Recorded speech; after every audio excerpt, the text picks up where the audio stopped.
नेपाल में आई भयानक तबाही। आखिर कैसे आई इतनी खतरनाक बाढ़? 26 अगस्त 2026। नेपाल के हिमालयी इलाके में अचानक ऐसी तबाही आई जिसने कुछ ही समय में पूरे क्षेत्र को हिला कर रख दिया। एक तरफ पहाड़ों में सामान्य मौसम था, लेकिन अचानक नदी का पानी बेहद तेजी से बढ़ने लगा। पानी के साथ मिट्टी, बड़े बड़े पत्थर और मलबा नीचे की ओर आने लगा। कुछ ही मिनटों में सड़कें, पुल, गाड़ियां और कई इमारतें इसकी चपेट में आ गईं। लोगों को संभलने तक का मौका नहीं मिला। लेकिन सबसे बड़ा सवाल है, आखिर हिमालय में ऐसा क्या हुआ जिससे अचानक इतनी भयानक बाढ़ आ गई? यह घटना नेपाल के उत्तरी हिस्से में स्थित रसुवा जिले में हुई, जो चीन तिब्बत सीमा के बेहद करीब है। तिमुरे और आसपास के इलाके इस आपदा से बुरी तरह प्रभावित हुए। भोटेकोशी नदी प्रणाली में अचानक पानी और मलबे का तेज बहाव आया और यह बहाव नीचे की ओर बढ़ता चला गया। इसके बाद आसपास के कई इलाकों में सड़कें और पुल क्षतिग्रस्त हो गए। कई वाहन बह गए और लोगों के लिए एक जगह से दूसरी जगह जाना बेहद मुश्किल हो गया। यह इलाका इसलिए भी महत्वपूर्ण है क्योंकि यहां से बड़ी संख्या में पर्यटक, यात्री और तीर्थयात्री हिमालय की तरफ जाते हैं। इसी वजह से आपदा के बाद कई लोगों के लापता होने की खबरें सामने आई। आखिर बाढ़ आई कैसे? अब सबसे महत्वपूर्ण सवाल, यह बाढ़ बनी कैसे? शुरुआती रिपोर्टों के अनुसार ऊंचे हिमालयी इलाके में बर्फ, चट्टानों और मलबे का एक बड़ा हिस्सा अचानक नीचे खिसका या टूटकर नदी क्षेत्र में आया। इससे नदी का प्रवाह अचानक प्रभावित हुआ और बहुत तेज पानी और मलबे का बहाव पैदा हुआ। कुछ शुरुआती आकलनों में ग्लेशियर या ग्लेशियल झील से जुड़े संभावित घटनाक्रम की भी जांच की जा रही है। एक भूकंपीय घटना को भी संभावित कारण के तौर पर देखा गया, लेकिन इसे अभी इस आपदा का निश्चित कारण नहीं कहा जा सकता। यानी बाढ़ के पीछे की पूरी वैज्ञानिक वजह अभी जांच का विषय है। लेकिन एक बात साफ है, हिमालय की संकरी घाटियों में जब अचानक बड़ी मात्रा में पानी, बर्फ, पत्थर और मलबा एक साथ नीचे आता है तो उसकी रफ्तार और ताकत बेहद खतरनाक हो सकती है।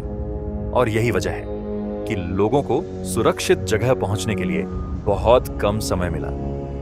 तबाही कितनी भयानक थी! बाढ़ का पानी अपने रास्ते में आने वाली लगभग हर चीज को नुकसान पहुंचाता चला गया। सड़कें टूट गईं, पुल क्षतिग्रस्त हो गए, कई वाहन मलबे और पानी में फंस गए, कई इमारतों को भारी नुकसान पहुंचा। कुछ इलाकों में बिजली और संचार व्यवस्था भी प्रभावित हुई।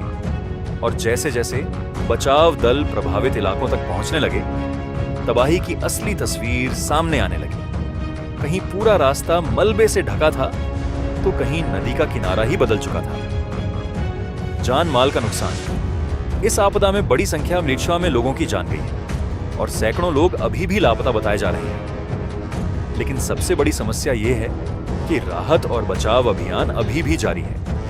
इसीलिए मृतकों और लापता लोगों की संख्या लगातार बदल सकती है। लापता लोगों में स्थानीय नागरिकों के अलावा पर्यटक और दूसरे देशों से आए यात्री भी शामिल हैं। परिवार अपने लोगों की खबर का इंतजार कर रहे हैं और दूसरी तरफ बचाव दल मलबे में जिंदगी की तलाश कर रहे हैं। बचाव अभियान। जैसे ही नेपाल सरकार को आपदा की गंभीरता का अंदाजा हुआ, बड़े स्तर पर राहत और बचाव अभियान शुरू किया गया।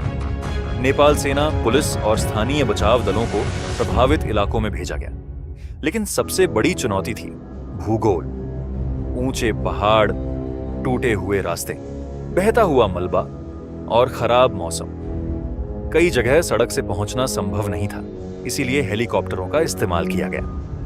नेपाल सेना के हेलीकॉप्टर प्रभावित इलाकों में पहुंचे। बचाव कर्मियों ने फंसे हुए लोगों को बाहर निकाला और उन्हें सुरक्षित स्थानों तक पहुंचाया। घायलों को चिकित्सा सहायता दी गई और जिन इलाकों से लोगों को निकालना जरूरी था, वहां लगातार रेस्क्यू ऑपरेशन चलाया गया। रिपोर्टों के अनुसार बड़ी संख्या में सुरक्षा कर्मी और हेलीकॉप्टर इस अभियान में लगाए गए हैं। इस आपदा का असर सिर्फ नेपाल तक सीमित नहीं रहा, क्योंकि प्रभावित इलाका अंतर्राष्ट्रीय पर्यटकों और यात्रियों के लिए भी महत्वपूर्ण मार्ग है। भारत समेत कई देशों के लोग भी इस क्षेत्र में मौजूद थे। इसीलिए अलग अलग देशों ने अपने नागरिकों की जानकारी जुटाना शुरू किया। नेपाल में राहत और बचाव के साथ साथ लोगों को सुरक्षित स्थानों तक पहुंचाने और जरूरी सामान उपलब्ध कराने का काम भी जारी है। हिमालय दुनिया की सबसे खूबसूरत जगहों में से एक है, लेकिन यही पहाड़ कभी-कभी प्रकृति की ताकत का सबसे खतरनाक रूप भी दिखा देते हैं। 26 अगस्त की यह आपदा एक बार फिर याद दिलाती है कि हिमालयी इलाकों में अचानक आने वाली बाढ़ कितनी तेजी से तबाही मचा सकती है। अभी भी कई लोग लापता हैं, कई परिवार अपनों की वापसी का इंतजार कर रहे हैं और बचाव दल मलबे के बीच जिंदगी की तलाश में जुटे हुए हैं। यह कहानी अभी खत्म नहीं हुई है, क्योंकि नेपाल में राहत और बचाव अभियान अभी भी जारी है। और ऐसी ही रिसर्च्ड स्टोरीज देखने के लिए ज्ञानवर्स को सब्सक्राइब करें, बेल आइकॉन दबाइए, क्योंकि यहां सिर्फ खबर नहीं मिलती है खबर के पीछे छिपी कहानी। मैं मिलता हूं अगली डॉक्यूमेंट्री में, तब तक के लिए जय हिंद।